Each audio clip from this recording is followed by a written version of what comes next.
আল্লাহ আমাদেরকে সুস্থ রেখেছেন এবং এই বরকতি মজলিসে হাজির হওয়ার তৌফিক দান করেছেন। শুকর আদায়ার্থে পড়ি আলহামদুলিল্লাহ। দরুদ ও সালাম সৈয়দুল মুরসালিন রহমতুল্লিল আলমিন শফিউল মুজনিবিন খাতামুন নবিয়্যিন সৈয়দুস সাকালাইন ইমামুল মুরসালিন শফিউ আযম রাসূল আকরাম রহমতে আলম নবিয়ুল আরব আল আজম হাবিব কিবরিয়া আশরাফুল আম্বিয়া সৈয়দুল আম্বিয়া शफीअ महशर साक़ी कौसर आक़ा नामदार मदीना का ताजदार आफ्ताब नबूवत फ़ख्र मौजूदात सैयदुल मखलूक़ात हज़रत मुहम्मदुर रसूलुल्लाह सल्लल्लाहु अलैहि व आलिहि वसल्लमेर উপর সর্বোপরি শুকর যাদের সুন্দর অক্লান্ত পরিশ্রমের মাধ্যমে আজ আয়োজন, সবাইকে আল্লাহ পাক এই খেদমতের বরকতে দুনিয়াতে শান্তি পরকালে মুক্তির ব্যবস্থা করে দিন। দীর্ঘ সময় উলামায়ে কেরাম আলোচনা করেছেন, আপনারা শুনছেন। আল্লাহ পাক উলামায়ে কেরামদের কথাগুলো সহি তরিকায় আমল করার তৌফিক দান করেন। উলামায়ে কেরামের ইজ্জতকে আল্লাহ বেশি বেশি বাড়ায়েন। উলামায়ে কেরামের বিরুদ্ধাচরণকারীদেরকে আল্লাহ হেদায়েতের দৌলত দান করেন। আমার দেশ, আমার জাতি, সার্বভৌমত্ব, স্বাধীনতা সবকিছু রক্ষার কুদরতি ব্যবস্থা করে দেন। আল্লাহর কুদরতে আমাদের গুনাহের পরীক্ষা থেকে আল্লাহ আমাদেরকে হেফাজত করেন। যদি আল্লাহ মুমিনের ইমানের পরীক্ষা নিতেই চান, কামিয়াবি হওয়ার তৌফিক দান করেন। বয়ান না, এখন শুধু দোয়া বাকি। বয়ান হয়ে গেছে, বাকি রইল মোনাজাত। মোনাজাত দেওয়ার জন্যই বসছি, যেহেতু মন মানসিকতা বয়ান শোনার মতো সেই ধৈর্য হয়তো আপনার আছে, আমার নাই, বা আমার আছে আপনাদের নাই। ক্লান্ত আমি সব থেকে বেশি। আরে ভাই, আপনারা এত আবেগ দেখেন না। এই আবেগ দিয়ে তো আর সম্ভব না দিন কায়েম করা। ভোটের আগের রাত্রে সব টাকায় বিক্রি হয়ে যাবে। যারা বিক্রি হবেন ঠিক ঠিক হয়ে হাত তুললেন। আপনাকে অসুবিধা লাভ আছে কেন? হ্যাঁ, একটা মুরগি কিনতে যাবেন দোকানে 500-1000 টাকা, একটা ছাগল কিনবেন 20,000, একটা গরু কিনবেন 1 লাখ। আর আপনারা আশরাফুল মখলুক ভোটের আগের রাত্রে 500 টাকায় বিক্রি হয়ে যান। তার মানে আপনি প্রমাণ করলেন আপনি গরুর চেয়েও খারাপ, আপনি শুয়ারের চেয়েও খারাপ। পশুর দাম আছে, আপনার দাম নেই। শামসুল হক ফরিদপুরি রহমতুল্লাহ আলাইহি একদিকে জেনারেল লাইনের সর্বোচ্চ শিক্ষিত, অন্যদিকে সব থেকে বড় একজন আমার দেশের গৌরবান্বিত আলেম বুজুর্গ আইয়ুব খানকে ধমক দিয়া বলতেছিল, হে আইয়ুব খান, টাকা দিয়ে গরু কিনা যায়, শামসুল হক রে কিনা যায় না। তো যারা ভোটের আগে 500 টাকায় বিক্রি হয়, ওরা মানুষ না, পশু বলবো না, ওরা পশুর চেয়েও খারাপ। ওদেরকে পশু বলা যাবে না, এর থেকেও। কারণ পশুর দাম 20,000, এর 500 টাকায় বিক্রি হয়ে যায়, তাহলে তো পশুও না, এর থেকেও খারাপ। টাকায় পশু বিক্রি হয়, কোনোদিন মানুষ বিক্রি হয় না। আল্লাহ হেদায়েত দান করুন। তো আমি আয়াত আর হাদিসের তরজমাটা বলে দোয়ার দিকে অগ্রসর হব। আল্লাহ পাক এই জামিয়াকে কবুল করেন, আপনাদেরকে কবুল করেন। আল্লাহ বলেন, ইয়া আইয়ুহাল্লাযীনা আমানুত্তাকুল্লাহ, ও মুমিনেরা তোমরা তাকওয়া অর্জন করো। ওয়াকুনু মা'আস সাদিকিন, পৃথিবীতে যারা আল্লাহর প্রিয় বান্দা, সত্যবাদী, এদের বন্ধু হয়ে থাকো। বন্ধু হয়ে যাও না থাকো, থাকো। নবীজি বলেন, আল বারাকাতু মা'a আকাবিরিকুম, তোমাদের জীবনের বরকত নিহিত তোমাদের আকাবির, আল্লাহওয়ালা যারা আহলুল্লাহ, এদের মধ্যেই। আয়াতে পাকে 2টা আদেশ দিয়েছেন মুমিনদেরকে, বেঈমানকে না। কেন? বেঈমান জান্নাতে যাবে না, শুধু মুমিনরা যাবে। কারা যাবে? মুমিনরা যে জান্নাতে যাবে, তাও বহু বেতের বাড়ি খাওয়ার পর, বহু কপালে ফিরে আছে। দলিল ইন্না বানি ইসরাঈল তাফাররাকাত আলা 72 মিল্লাহ ওয়া তাফতারিকু উম্মতি আলা 73 মিল্লাহ কুল্লুহুম ফিন্নার ইল্লা মিল্লাতান ওয়াহিদা ক্বালু মান হিয়া ইয়া রাসূলুল্লাহ ক্বালা মা আনা আলাইহি ওয়া আসহাবী। রহমতের নবী বলেন, আমার আগে এক চালাক উম্মতের দল ছিল বনি ইসরাইল। এরা বড় চালাক, বেশি চালাক, অতি চালাক। আল্লাহ এদেরকে অনেক নেয়ামত দিয়েছেন, এর মধ্যে আসমান থেকে আল্লাহ ডাইরেক্ট খানা পাঠাইতেন। ডাইরেক্ট একেবারে সরাসরি আসমান থেকে সন্ধ্যাবেলায় বুনা পাখি পড়তো জমিনে।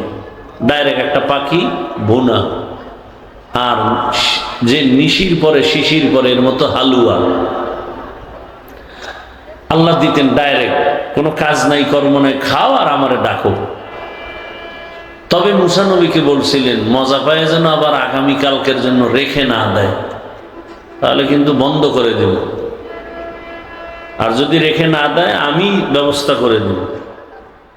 ওই উম্মতেরা মজা পায় কাজ খাইলে কাল খাবো কি, রেখে দেই। নবীজি বলেন এই চালাকি বনি ইসরায়েলরা না করলে আমার উম্মতরা কিয়ামত পর্যন্ত আসমানের ডাইরেক্ট খানা পাইত। এই চালাকি করতে করতে এদের মধ্যে দলে দলে ভাগ হইয়া ৭২ হয়েছে। কত দল? নবী কয় আমার উম্মত আরেকটু চালাক, ওদের মধ্যে আরো এক দল বেড়ে যাবে। কত হবে?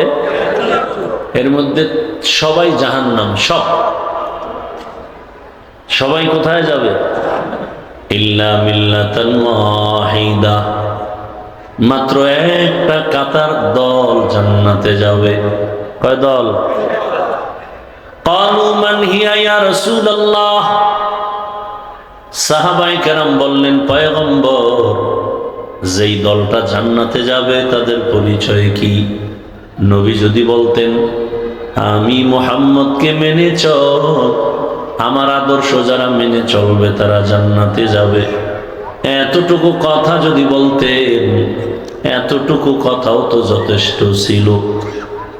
নবীজিরে মানলে জান্নাতে যাবে, এতটুকু বললে হতো না?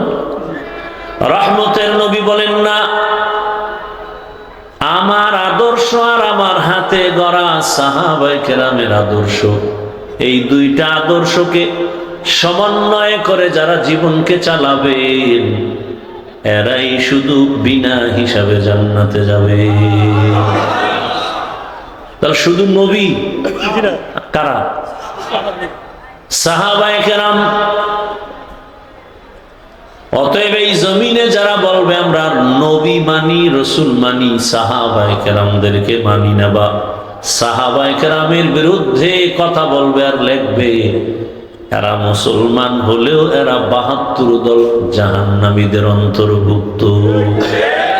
তুকু যাও সুন্নতে আহমদ কু যাবা মুহাম্মদ कैबुअद निस्बत रमन हब्बा सुन्नती कौले रसूल मजदए का नमाई हम कुन कबूल। তাহলে ৭২ দল কি? ঘুম আসতেছে? ৭২ দল জান্নাতি। কয় দল? ওই যে ৭২ দল জাহান্নামী, এর মধ্যে হিন্দু নাই, নাই বৌদ্ধ, খ্রিস্টান, ইহুদি নাই, সব কি? সব মুসলমান। ওই ৭২ দল মুসলমানের ভেতরে কিছু মানুষ মাঠে ঘাটে চলাফেরা করে, আমাদের সাথেও আছে। কি? শুধু যদি বলে আমরা রহমতের নবী মানি, সাহাবা মানি না, ওমরে ফারুক রে মানি না, তাহলে সে মুসলমান ঠিক, তবে জান্নাতি দলের অন্তর্ভুক্ত না, ৭২ দল জাহান্নামীদের অন্তর্ভুক্ত। قال النبي صلى الله عليه وآله وسلم عليكم بسنتي وسنة الخلفاء الراشدين المهديين রহমতের নবী বলেন, আমি মুহাম্মদের আদর্শের নাম সুন্নত। আমার কলিজার টুকরা আদর্শ সাহাবায়ে কেরাম যারা খুলাফায়ে রাশিদিন, তাদের আদর্শের নামও সুন্নত। আমারটাও সুন্নত, তাদেরটাও সুন্নত। রহমতের নবী বলেন, আসহাবী কান্নুজুম, আমার এক একজন সাহাবী আকাশের নক্ষত্রের মতো দামি। আল্লাহ বলেন, রাসূল যাকে এত মোহাব্বত করেন আমি তাকে কেন করব না? রাদিয়াল্লাহু আনহুম ওয়া রাদু আন, আমিও তাদের উপরে খুশি, তারাও আমার উপরে খুশি। তার মানে সব সাহাবায়ে কেরাম বিনা হিসাবে জান্নাতি। তাহলে মুমিন হইয়া এগো কি হেদায়েত হয়ে গেছে? এই অকৃতজ্ঞ কোথাকার, কি হেদায়েত পাইছে না বিড়ি টানতে যায়? কপাল পোড়া। এখন এমন একটা টাইমে বসছি যে টাইম তাহাজ্জুদের টাইম। এখন দুনিয়ার সব দরজা গেট বন্ধ, রহমতের দরজা খোলা। অতি গভীর হয় রজনী যখন, নীরবে প্রভুর নাম জপিও তখন। প্রভুর করুণা যদি পাইবারে চাও, গভীর রাতে উঠে প্রভুর গুণগান গাও। দুনিয়াতে যত মানুষ দামি হয়েছে এই গভীর রাতে মালিকের সাথে কথা বলার কারণে। এই গভীর রাতের নজর যার ভেতরে লাগছে সে দামি হয়ে গেছে। দুনিয়ার মানুষ এখন সব দরজা বন্ধ করে ঘুমায়, অফিস বন্ধ, আদালত বন্ধ, দরজা বন্ধ, মায়ের গেট বন্ধ, বাবার দরজা বন্ধ। দুনিয়ার সবাই বলে এখন আর তোমার সাথে কথা হবে না, মোবাইল বন্ধ। এখন আর লাইন নাই, সংযোগ নাই, নেটওয়ার্ক বিচ্ছিন্ন। সবাই বলে কালকে কথা হবে, এখন আমার সাথে কথা হবে না, আমি এখন নীরবে ঘুমাবো। আমার সাথে আর কোনো আলিঙ্গন হবে না, খানা দানা হবে না, তোমার সাথে আমার সম্পর্ক বিচ্ছিন্ন। আমার আল্লাহ ডাকেন, আসো, আমার দরজা খুলে দিলাম, আসো। কার কত মনের কথা আছে বলো? কার কত মনের কথা, কার মনের কি আকুতি আমার কাছে বলো? কেউ শুনবে না তোমার এখন কথা, সব লক করে দিয়েছে, মোবাইলও পাবা না। এখন আমি আল্লাহ অপেক্ষায় আছি কখন তুমি আমার সাথে কথা বলার জন্য দাঁড়াবে।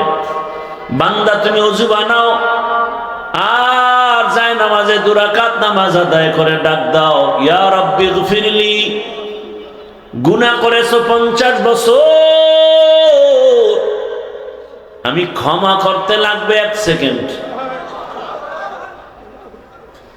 وَإِذَا سَأَلَكَ عِبَادِي عَنِّي فَإِنِّي قَرِيبٌ أُجِيبُ دَعْوَةَ الدَّاعِ إِذَا دَعَانِ فَلْيَسْتَجِيبُوا لِي وَلْيُؤْمِنُوا بِي لَعَلَّهُمْ يَرْشُدُونَ।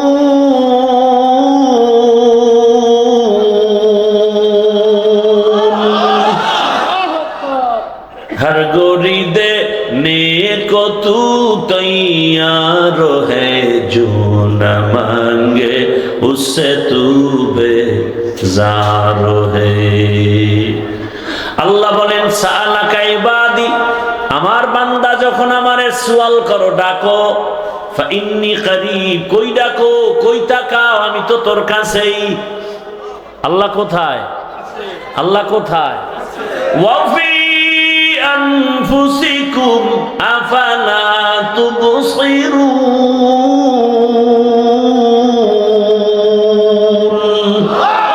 तेरा आईना आलम रंग बू है, तेरा आईना आलम रंग बू है, जिधर दिखता हो उधर तू ही तू है।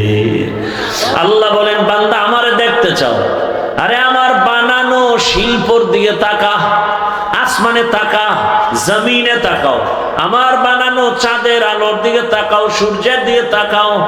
কয় তাকাবো, রাতে তো সব অন্ধকার। কয় সব বাদ দিয়া তোর চেহারাটার দিকে তাকায় দেখ, এত সুন্দর চেহারা। একই মায়ের গর্ভ থেকে 5টা চেহারাওয়ালা বান্দা দিলাম, কারো চেহারার সাথে কারো মিল নাই, কারো কণ্ঠের আওয়াজের সাথে কোনো মিল নাই। কণ্ঠ কেমন ব্যবধান কেউ বুঝে না, মা বুঝে। 10টা বাচ্চা বাড়ির সামনে খেলতেছে, হঠাৎ একটা বাচ্চা কান্না করে, বড় সন্তান খায় আম্মু, বাচ্চারা কান্না করে, মা খায় আমার বাচ্চা খায় না, আমগো বাবু না, মা খায় না আমারটাই কাঁদে। সন্তান গিয়া তাকায় দেখে ঠিকই আম্মা যাকে ইশারা করছে সে আমাদের বাবুই কাঁদে। কেউ কণ্ঠ বুঝতে পারে না, আল্লাহ মায়ের মধ্যে একটা রাডার লাগায় দিছে, যে কারণে মা বাচ্চার আওয়াজ পেলে বুঝতে পারে বাচ্চা কোনটা, কোন বাচ্চা।